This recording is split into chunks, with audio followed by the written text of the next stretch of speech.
ఒక దేశ ప్రధాని ఇంట్లోకి వెల్లువలా చొరబడ్డ జనం దోపిడీ చేస్తున్న దృశ్యాలు మనకు కొత్త కాదు. గతంలో ఆఫ్ఘనిస్తాన్లో తాలిబాన్లు చేసింది చూసాం. ఆ తర్వాత శ్రీలంకలో అధ్యక్ష భవనంలో ఏం జరిగిందో చూసాం. ఇప్పుడు అదే సీన్ మరోసారి బంగ్లాదేశ్లోని పునరావృతమైంది. తీరిగ్గా వంటగదిలోకి ఆహార పదార్థాలను ఆవగా తినడం చూసాం. ప్రధాని బెడ్ పై విచ్చలవిడిగా పడుకోవడం, ప్రధాని షేక్ హసీనా దుస్తులను లూటీ చేయడం చూసాం. చిన్న పిల్లల్లాడుకునే బొమ్మల్ని సైతం వదలకుండా దోచేశారు. ఈ లూటీలో గడ్డాలు టోపీలతో ఉన్న అన్ని వర్గాల ముస్లిం మగవారితో పాటు బురకాలు ధరించిన స్త్రీలు పిల్లలు కూడా ఉన్నారు.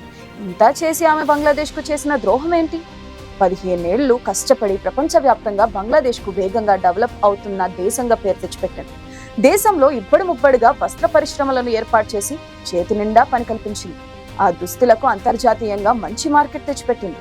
ఈ రోజుకు ప్రపంచవ్యాప్తంగా వేలం వెరిగా అమ్ముడుపోయే క్రీడాకారుల దుస్తులు, లెవిస్ జీన్స్ సహా అనేక బ్రాండ్ టీషర్ట్లు ఇక్కడే తయారవుతున్నాయి. వీటిని స్ట్రీమ్ లైన్ చేసి గాల్లో పెట్టిన ఘనత ఎంత లేదనుకున్నా షేక్ హసీనాకే దక్కుతుంది. ఎప్పటికప్పుడు భారత్తో సత్సంబంధాలు మెయింటైన్ చేస్తూ బంగ్లాదేశ్కు మేలు చేసే ప్రయత్నాలు చేశారు షేక్ హసీనా. అలాంటి ఆమె 15 సంవత్సరాల కృషిని 15 నిమిషాల్లో బంగ్లా ప్రజలు అపహాస్యం పాలు చేశారు. కొందరు అల్లరి మూకలు రాజధాని ఢాకాలోని ప్రధాని హసీనా నివాసం ఘనాభవన్ గేట్లు బద్దలు కొట్టుకుని లోనికి దూసుకెళ్లారు. ఇల్లంతా రచ్చరచ్చ చేశారు. డైనింగ్ ఏరియాలో కూర్చుని భోజనం చేశారు. స్విమ్మింగ్ పూల్ చిందరవందర చేశారు. చేతికి దొరికిన వస్తువులు ఎత్తుకెళ్లారు. కుర్చీలు, బల్లలు, బెడ్షీట్లు, చైర్లు, గడియారాలు, కోళ్లు, మేకలు అపహరించారు. ప్రధాని నివాసంలో బెడ్లపై పడుకుని ఫోటోలు దిగారు. కొందరు అల్లరి మూకలు బంగ్లాదేశ్ పార్లమెంట్ భవనంలోకి దూసుకెళ్లారు. సభలో సీట్లలో కూర్చుని బల్లలపైకి కాళ్లు చాచారు. సిగరెట్లు తాగారు. ఎంపీల స్థానంలో కూర్చుని సెల్ఫీలు దిగారు. దేశంలో పాలన అదుపు తప్పితే ఎలా ఉంటుందో నిరూపించారు.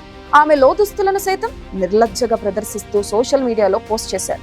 ఇంతటి అవమానం ఓ మహిళా ప్రధానిపై ప్రదర్శించిన పైశాచికత్వం మరెక్కడా కానరాదు. గతంలో శ్రీలంకలోనూ ఇదే తరహా అల్లర్లు జరిగాయి. అవి ప్రధాని నివాసానికే పరిమితమయ్యాయి. బంగ్లాదేశ్లో పార్లమెంట్ వరకు వెళ్లాయి. హసీనా తండ్రి విగ్రహం ధ్వంసం చేశారు. అసలు ఈ వివాదంలో ఆమె వల్ల జరిగిన అపరాధం ఏమిటి అన్న విషయంపై ప్రపంచవ్యాప్తంగా చర్చలు జరుగుతున్నాయి. కానీ అసలు ఇదంతా దేనికి జరిగింది? ఎవరి ప్రోద్బలంతో విద్యార్థుల ముసుగులో ఉగ్రవాదులు, రాడికల్ కార్యకర్తలు ప్రవేశించారు? వారికి ఆర్థిక సాయం చేసిందెవరు అన్నది కూడా చర్చిస్తున్నారు మేధావులు. మనం పొరుగు దేశం, మిత్రదేశం అయిన బంగ్లాదేశ్లో రిజర్వేషన్ల అంశం కొన్ని రోజులుగా చిచ్చురేపింది. ఇంతకీ అసలు ఏం జరిగిందంటే, ఎప్పుడో 1971లో పాకిస్తాన్తో జరిగిన స్వతంత్రోద్యమ యుద్ధంలో అమరులైన కుటుంబాల పిల్లలకు మేలు చేయాలనుకున్నారు షేక్ హసీనా. వారికి ఉద్యోగాల్లో 30% రిజర్వేషన్లు కల్పించాలని తలపెట్టారు. ఇందులో తప్పేముంది? ఆ మాత్రం గౌరవం వారికి దక్కాలి కదా. అయితే ఆ నిర్ణయంపై దేశవ్యాప్తంగా వచ్చిన స్పందనలు చూసిన బంగ్లాదేశ్ సుప్రీంకోర్టు ఆ నిర్ణయానికి బ్రేక్ వేసింది. అయితే అప్పటికే దేశవ్యాప్తంగా అల్లర్లు చెలరేగాయి. నిత్యం ఏదో ఒక చోట రిజర్వేషన్లు మంట రగులుకుంటూనే ఉంది. ఆందోళనకారులు, ప్రభుత్వ అనుకూలవాదుల మధ్య ఘర్షణలు తారాస్థాయికి చేరుకున్నాయి. ఆ క్రమంలోనే విద్యార్థుల ముసుగులో ఉన్న ఆందోళనకారులు కొందరు ఓ పోలీస్ వాహనానికి నిప్పు పెట్టారు. దీంతో 10 మంది పోలీసులు సజీవ దహనమయ్యారు. దాంతో ఇక ప్రభుత్వం ఆందోళనలను అణచివేసే దిశగా చర్యలు తీసుకుంది.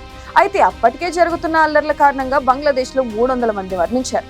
దేశంలో ఆందోళనకారులని అణచివేయాలన్న హసీనా కుమారుడి ఆదేశాల్ని ఆర్మీ లెక్క చేయలేదు అంటే ఈ మొత్తం తతంగంలో సైన్యం పాత్ర కూడా ఉందన్న విషయం స్పష్టమైంది.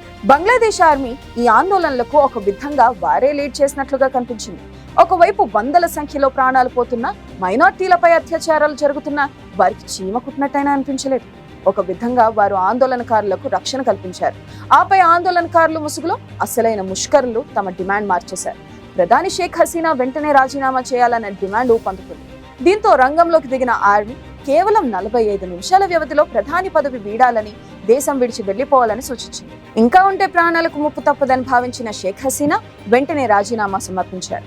ఆపై ఆర్మీ అందజేసిన సైనిక హెలికాప్టర్లో ప్రధాని నివాసం వద్ద నుంచి విమానాశ్రయం చేరుకున్నారు. అక్కడ అప్పటికే సిద్ధం చేసి ఉంచిన సైన్యానికి చెందిన C-120 విమానంలో ప్రాణాలు అరచేత పట్టుకుని మన దేశం వైపు బయలుదేరారు.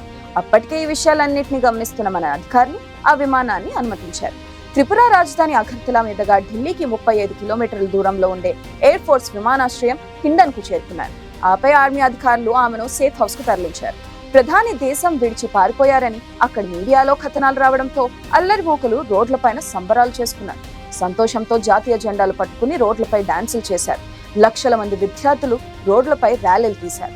ఆపై ఆర్మీ చీఫ్ వోకర్ ఉజ్జమాన్ తన ప్రసంగంలో దేశం యొక్క అన్ని బాధ్యతలను నేను తీసుకుంటున్నాను, అరాచకాలకు హింసకు దూరంగా ఉండండి, త్వరలో బంగ్లాదేశ్లో తాత్కాలిక ప్రభుత్వాన్ని ఏర్పాటు చేస్తాం, దయచేసి మద్దతు ఇవ్వాలని దేశ ప్రజలను ఉద్దేశించి ప్రసంగించారు.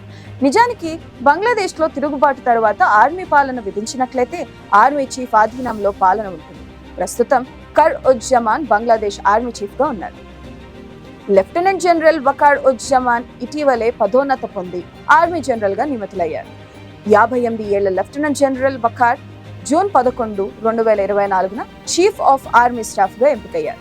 జూన్ 23, 2024 3 ఏళ్ల కాలానికి ఆర్మీ చీఫ్ గా బాధ్యతలు చేపట్టారు. జమాన్ 3.5 దశాబ్దాల కెరీర్ లో మాజీ ప్రధాని హసీనాతో కూడా కలిసి పనిచేశారు. అయితే ఈ నెలలో మరోసారి దేశంలో నిరసనల కారణంగా జమాన్ బాధ్యతలు స్వీకరించారు. ప్రజల జీవితాలను, ప్రభుత్వ ఆస్తులను రక్షించే బాధ్యతను తీసుకున్నారు. ఆపై పరిస్థితులను తాత్కాలికంగా చక్కదిద్దే చర్యలు చేపట్టారు.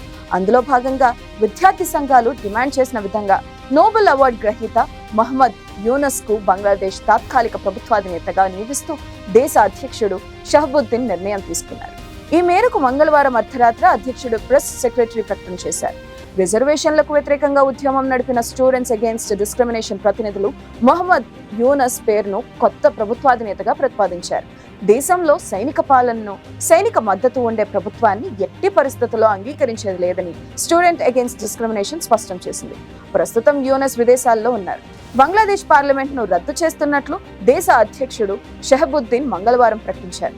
హసీనా రాజీనామా అనంతరం పరిణామాలపై సోమవారం రాత్రి ఆయన ఆర్మీ, నేవీ, ఎయిర్ ఫోర్స్ అధినేతలు, వివిధ రాజకీయ పార్టీలు, ప్రజా సంఘాల ప్రతినిధులు, విద్యార్థి ఉద్యమ నేతలతో సమావేశమై చర్చించారు. తాత్కాలిక ప్రభుత్వ ఏర్పాటుకు షహబుద్దీన్ అనుమతి తెలిపారు. మళ్లీ ఎన్నికలు జరిపేందుకు వీలుగా పార్లమెంట్ ను రద్దు చేస్తున్నట్లు చెప్పారు. ఇదిలా ఉంటే కొన్ని నెలల క్రితం భారత్ పర్యటించడానికి వచ్చిన షేక్ హసీనా సంచలన వ్యాఖ్యలు చేశారు. తన ప్రభుత్వాన్ని పడగొట్టడానికి తెర వెనుక పెద్ద ఎత్తున కుట్రలు జరుగుతున్నాయన్నారు. బంగ్లాదేశ్, మయన్మార్లోని కొన్ని ప్రాంతాలను కలిపి కొత్తగా క్రైస్తవ దేశం ఏర్పాటుకు శ్వేత జాతీయులు కుట్ర పన్నుతున్నారని పరోక్షంగా అమెరికాను ఉద్దేశించి ఆమె వ్యాఖ్యానించారు. ఒకవేళ దానికి అనుమతిచ్చినట్లయితే నాకు ఎటువంటి సమస్య ఉండేది కాదు, అయితే ఎలాంటి ఒత్తిళ్లకు తలగ్గబోమని హసీనా అన్నారు. అయితే ఇప్పుడు ఆమె నిజంగా తన పదవిని కోల్పోవడంతో గతంలో చేసిన వ్యాఖ్యలు ప్రస్తుతం వైరల్ అవుతున్నాయి.